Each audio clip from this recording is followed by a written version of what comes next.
ឡើងលើចេញមកពីខ្មែរកាត់ចោលអស់មួយ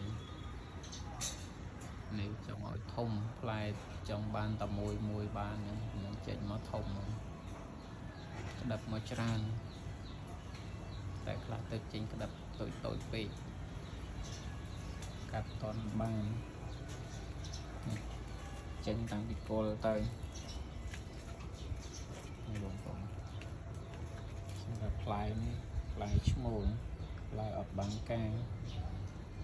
កដោបនេះផ្លែនេះផ្លែទៅត្រូវតុកនេះផ្លែទៅត្រូវតុកផ្លែទៅត្រូវតុកបើចង់បានធំអាចកាត់ចេញបានកាត់កពកលើកាត់ធំណាស់ចាំផ្លែមួយធំប៉ុណ្ណឹងយើងអាចកាត់បានតែស្ដាយវាកាត់ពីចោលចឹងទុកតែមួយចឹងមកបានធំ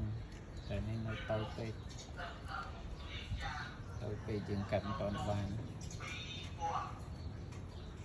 ចឹងចោលតាមចាប់ដាក់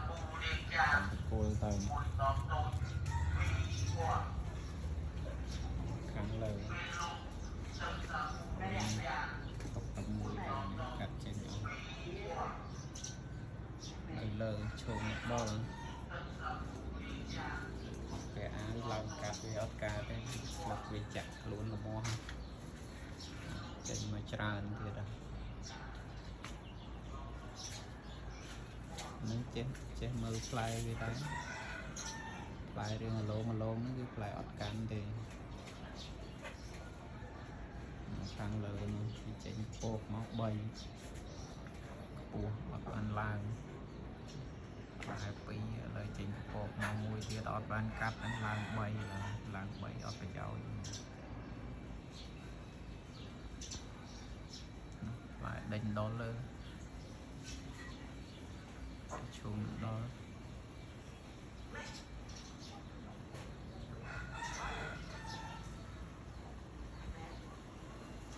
ទុកតែមួយធំមួយនេះខ្លី